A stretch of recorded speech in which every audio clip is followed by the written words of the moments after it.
কোনো কাৰণতে এইখন অসমত তেওঁলোকৰ মাটি ভেটি আমাৰ ককা আজুককাই দি যোৱা মাটি ভেটি কেতিয়াও বিদেশীৰ হাতত চমজাই দিব নোৱাৰে, এই কথা আমি স্পষ্টভাৱে কৈ দিব খুজিছো।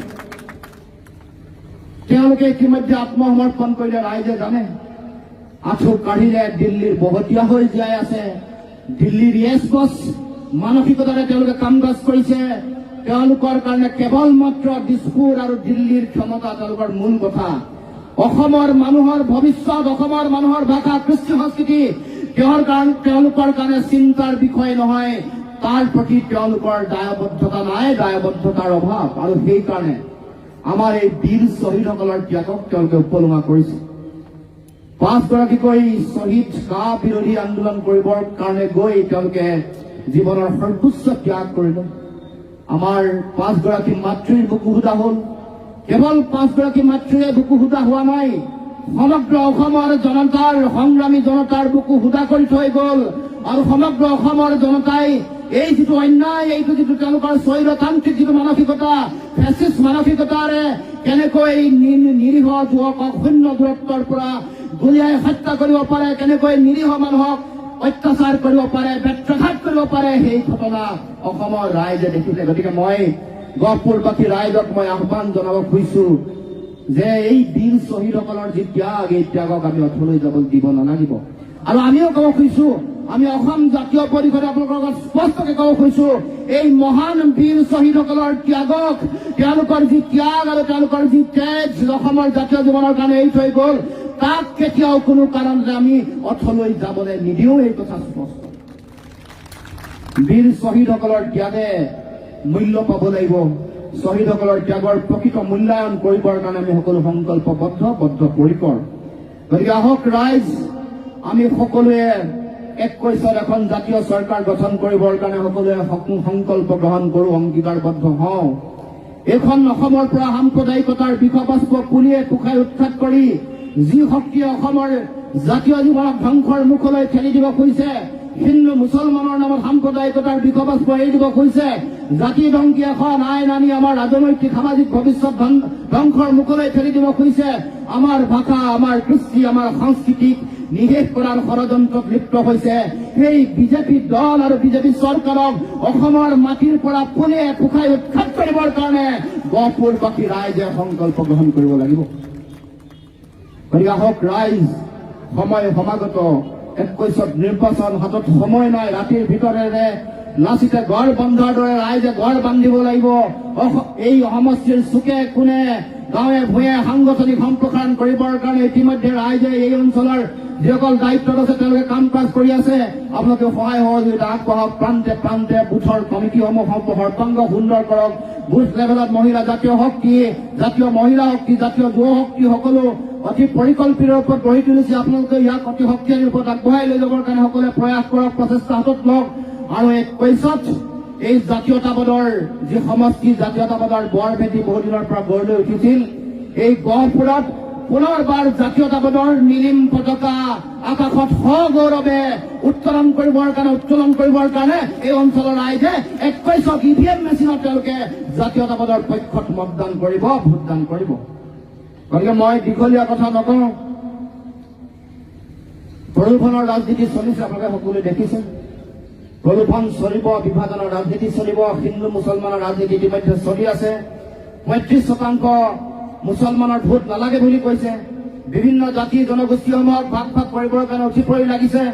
এই অঞ্চলৰ বিভিন্ন জাতি জনগোষ্ঠী আছে, ইয়াত বড়ো আছে, ৰাভা আছে, ইয়াত মিচিং আছে, দেউৰী আছে, কোঁচ আছে, বিভিন্ন জাতি জনগোষ্ঠীৰ সমন্বয়ত এই গহপুৰৰ ভূমি সমৃদ্ধিশালী হৈ আছে। সমন্বয়ৰ বৰ ভেটিত সকলো ৰাইজে শান্তি সমন্বয়েৰে জীয়াই আছে। ইয়াত কোনো হিন্দু মুছলমান, শিখ, জৈন, পাৰ্চী, বুদ্ধ, খ্ৰীষ্টিয়ানৰ নামত কেতিয়াও ভেদাভেদ নাই। এই অঞ্চলৰ ৰাইজৰ মাজত কেতিয়াও, বিভিন্ন জাতি জনগোষ্ঠীসমূহৰ মাজত বিভাজনৰ কেতিয়াও ৰাজনীতি কৰা নাই। কেৱল মাত্ৰ এই দলটোৱে, এই বিজেপি দলে অসমত এই সমষ্টিসমূহত তেওঁলোকে বিভিন্ন ধৰণৰ সাম্প্ৰদায়িকতা, জাতি জনগোষ্ঠীৰ নামত বিভাজনৰ ৰাজনীতি তেওঁলোকে অব্যাহত ৰাখিছে। গতিকে এই ৰাজনীতি নাইকিয়া কৰিবৰ কাৰণে সকলোৱে প্ৰয়াস কৰিব লাগিব। প্ৰলোভন নাইকিয়া কৰিবৰ কাৰণে সকলোৱে ব্যৱস্থা গ্ৰহণ কৰিব লাগিব। ৰাইজক এতিয়া বিভিন্ন প্ৰলোভনৰ আঁচনিৰে ৰাইজক সন্মোহিত কৰিবৰ কাৰণে, প্ৰলোভন দিবৰ কাৰণে উঠি পৰি লাগিছে। বিভিন্ন আঁচনি তেওঁলোকে আৰম্ভ কৰিছে। 830 টকা, 800 টকা, মেধাৱী ছাত্ৰীসকলক স্কুটি যিটো কেলেংকাৰীৰ কথা আমাৰ ছাত্ৰীসকলে বিৰোধিতা কৰি প্ৰতিবাদ সাব্যস্ত কৰিছে।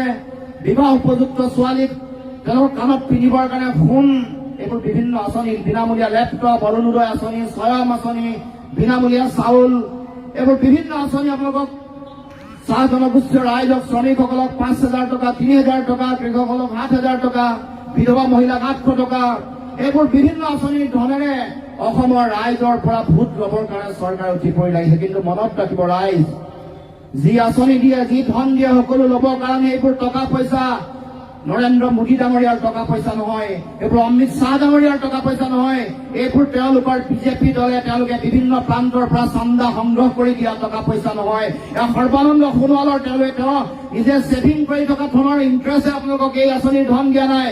সেই ধন, সেই আঁচনিৰ টকা পইচা, সেই সা সুবিধা আপোনাৰ মোৰ টকা পইচাৰ কৰ কাটৰে দিয়া সা সুবিধা।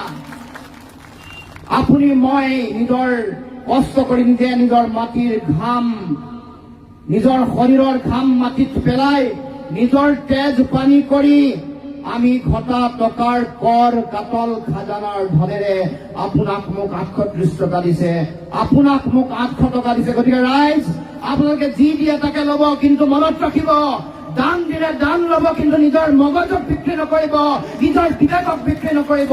এই আহ্বান আপোনালোকৰ প্ৰতি কৰিব খুজিছো। বিনামূলীয়া চাউল দিছিলে, হয়, আপোনালোকে নিজেই জানে, ৰান্ধনীসকল ইয়াত আছে। বিনামূলীয়া চাউল খুৱাই কিছুদিনৰ আগলৈকে 60 টকাত আপোনালোকে আলু খোৱালে। এতিয়া গহপুৰৰ ৰাইজে নিজে আলু উৎপাদন কৰিলে, সেইকাৰণে আলুৰ দাম কমিলে, এতিয়া 7 টকা, 10 টকা, 12 টকা। অৰ্থাৎ আমাৰ ৰাইজে, অসমৰ জনগণে যেতিয়া আলু উৎপাদন কৰে, আলুৰ দাম কমে। আৰু যেতিয়া বিহাৰ, উত্তৰ প্ৰদেশ আৰু পাঞ্জাৱ, হাৰিয়ানাৰ পৰা অসমলৈ আলু আহে, তেতিয়া আলুৰ দাম বঢ়াই দিয়ে চৰকাৰে, সিন্ডিকেট চলায়, ডালাৰ ৰাজ চলায়। এতিয়াও বিনামূলীয়াকে চাউল দি চৰকাৰে আপোনালোকক 50 টকাত পিঁয়াজ কিনিবলৈ বাধ্য কৰাইছে। নাচিকৰ পৰা অহা পিঁয়াজ 50 টকাত কিনিছে। বিনামূলীয়াকে চাউল দিছে, 90-100 টকাত আপোনালোকক দাইল খুৱাইছে। বিনামূলীয়াকে চাউল দিছে, 150 আৰু 160 টকাত 1 লিটাৰ মিঠাতেল খাব লাগে। এয়াই হ'ল চৰকাৰৰ নমুনা, এয়াই হ'ল চৰকাৰৰ কাম কাজ। আৰু তাৰ লগে লগে আপোনালোকে ক'ব নোৱাৰাকে 3 গুণকৈ বেছি খাজানা বঢ়াই দিলে। যি মাটিত আপোনালোকে খেতি বাতি কৰি ধান উৎপাদন কৰে, যি ধান উৎপাদন কৰাৰ পিছত চৰকাৰী 1868 টকা মূল্য আপোনালোকে নাপায়। 1 কুইণ্টেল ধানত 500 টকা, 400 টকা, 600 টকাত ধান এতিয়া বিক্ৰী কৰিব লগা হৈছে। সেইখন চৰকাৰে বিনামূলীয়াকৈ চাউল খুৱাই আন সা সামগ্ৰীসমূহৰ ওপৰত এনেকৈ দাম বঢ়াই দিছে। মাটিৰ খাজানা আগৰ চৰকাৰতকৈ 3 গুণ বেছি খাজানা আপোনালোকৰ ওপৰত লগাই দিলে। গতিকে ইয়াৰ উত্তৰ ৰাইজেই দিব, 21ত দিব লাগিব। ৰাইজ 21 উপযুক্ত সময়, য'ত আপোনালোকে দেখুৱাই দিব লাগিব অসমৰ জনগণক কৰা এই দুৰ্ঘোৰ অন্যায় অবিচাৰৰ বিৰুদ্ধে ৰাইজে ভোট দিব। সৰ্বসাধাৰণ ৰাইজক, সাধাৰণ জনতাৰ তেজ ঘঁহি খোৱা চৰকাৰৰ বিৰুদ্ধে 21ৰ নিৰ্বাচনত ৰাইজে ভোটদান কৰিব। কাৰণ আমাৰ গৃহিণীয়ে জানে, আমাৰ যিসকলে ৰান্ধনীশালত থাকে তেওঁলোকে জানে যে বিনামূলীয়াকৈ গেছৰ কানেকশ্যন দিম বুলি কোৱাৰ পিছদিনাখনৰ পৰাই গেছৰ দাম বাঢ়িল, পেট্ৰল ডিজেলৰ দাম 100 টকা চুবলৈ হ'ল। এই কথা ৰাইজে জানে, আৰু ইয়াৰ উত্তৰ মই জানো যে ৰাইজে নিশ্চিতভাৱে 21ত দিব। আৰু আমি সমগ্ৰ অসমৰ ৰাইজৰ এই ক্ষেত্ৰত তেওঁলোকৰ যিটো বিজেপিৰ এই যিটো তেওঁলোকৰ মিছা কথা, প্ৰলোভন আৰু বিভিন্ন ধৰণৰ এনেকুৱা ধৰণৰ মূল্য বৃদ্ধি কৰি অসমৰ জনতাক যি অত্যাচাৰ কৰিছে, ইয়াৰ বিৰুদ্ধে সমগ্ৰ অসমৰ ৰাইজে, জনতাই উচিত প্ৰত্যুত্তৰ 21ৰ নিৰ্বাচনত দিব। গতিকে আহক ৰাইজ, আপোনালোকে সকলোৱে জাতীয়তাবাদৰ ভেটি শক্তিশালী কৰক। আমি ৰাইজৰ চাৰিওফালে অসমৰ বিভিন্ন প্ৰান্তত ৰাইজৰ মৰম চেনেহ দেখিছো, আশা আকাংক্ষা দেখিছো, ৰাইজৰ চকুৰ মাজত আশাবাদী চিন্তা দেখিছো। জনতাৰ সেমেকা চকুৰ মাজত এফালে শংকা আৰু সংকট, আৰু আনফালে আশাবাদী চিন্তা, আশাৰে তেওঁলোকে বাট চাই আছে। গতিকে মই ভাবো যে এইবাৰ সমগ্ৰ অসমৰ ৰাইজে অসমত এখন জাতীয় চৰকাৰ প্ৰতিষ্ঠা কৰিব, এখন জাতীয়তাবাদী চৰকাৰ হ'ব, আৰু এইখন চৰকাৰৰ নেতৃত্ব প্ৰদান কৰিব অসম জাতীয় পৰিষদে। এই কথা নিশ্চিত। গতিকে ৰাইজ, মই দীঘলীয়া বক্তব্য নিদিওঁ, সকলোৰে প্ৰতি মই সেৱা জনাইছো, শ্ৰদ্ধা জনাইছো। আমি সকলোৱে সন্মিলিতভাৱে, একত্ৰিতভাৱে অসম জাতীয় পৰিষদৰ ভেটি, জাতীয়তাবাদৰ ভেটি শক্তিশালী কৰিব লাগিব। সকলোকে আহ্বান জনাইছো, জাতীয় পৰিষদৰ নীতি নিৰীন পতাকাৰ তলত আহক, ৰাইজ সকলো একত্ৰিত হওক, একত্ৰিত হৈ অসমত চলি থকা সকলো ধৰণৰ কথাৰ বিৰুদ্ধে আপোনালোকে মতদান কৰক। সাম্প্ৰদায়িকতা, জাতীয় প্ৰশ্নত আপোচকামী মানসিকতা, দিল্লীৰ লগত তেওঁলোকে আপোচকামী মানসিকতাৰ জাতীয় প্ৰশ্নত তেওঁলোকে বিভিন্ন ধৰণে আত্মসমৰ্পণ কৰা কাৰ্য, দুৰ্নীতি, ভ্ৰষ্টাচাৰ, অসমৰ ভাষা কৃষ্টি সাংস্কৃতিক সংকটৰ দুৱাৰলৈ ঠেলি দিয়া চিন্তা, এইবোৰ সকলো কথা অতৰাই তাৰ বিৰুদ্ধে মতদান কৰি জাতীয়তাবাদক যাতে শক্তিশালী কৰে, জাতীয়তাবাদৰ বল ভেটি যাতে শক্তিশালী কৰে, আৰু আমি সকলোৱে একত্ৰিতভাৱে আগন্তুক দিনত এখন আমাৰ সপোনৰ অসম, এখন সপোনৰ চৰকাৰ যাতে আমি সকলোৱে প্ৰতিষ্ঠিত কৰিব পাৰো, য'ত আমি সকলোৱে প্ৰতিটো জাতি, জনগোষ্ঠী, ভাষা ভাষী, ধৰ্মাৱলম্বী লোকে আত্মমৰ্যাদাৰে জীয়াই থাকিব পাৰে। আমাৰ মানুহে কেতিয়াও দিল্লীৰ চকুত থৈ দিল্লীৰ বহতীয়া হৈ জীয়াই থাকিব লগা যাতে পৰিৱেশৰ সৃষ্টি নহয়। আমাৰ যিসকল নেতা আছে, আমাৰ যিসকল কৰ্মকৰ্তা আছে, আমাৰ ৰাজনৈতিক নেতৃত্ব যিসকলে প্ৰদান কৰিছে, সেইসকল নেতৃত্বই যাতে দিল্লীৰ চকুত হৈ আমাৰ অধিকাৰ যাতে আজৰি আনিব পৰা সক্ষমতা অৰ্জন কৰিব পাৰে, তেনেকুৱা ধৰণৰ পৰিৱেশ, তেনেকুৱা ধৰণৰ এটা ৰাজনৈতিক গণতান্ত্ৰিক ব্যৱস্থা এটা তৈয়াৰ কৰিবৰ কাৰণে সকলোৱে যাতে সহায় সহযোগিতা আগবঢ়ায়, তাৰ কাৰণে সকলোৰে প্ৰতি আহ্বান জনাই মই পুনৰবাৰ ইয়াত উপস্থিত থকা জ্যেষ্ঠ ব্যক্তি, আই মাতৃ, সন্মানীয় শিক্ষাগুৰু সকলোৰে শ্ৰীচৰণত মই সশ্ৰদ্ধ প্ৰণিপাত জনাই, শতকোটি প্ৰণিপাত জনাই, আশীৰ্বাদ সুভাষিত বিচাৰি মই মোৰ বক্তব্য সামৰি মাৰিছো। ধন্যবাদ। জয় অসম।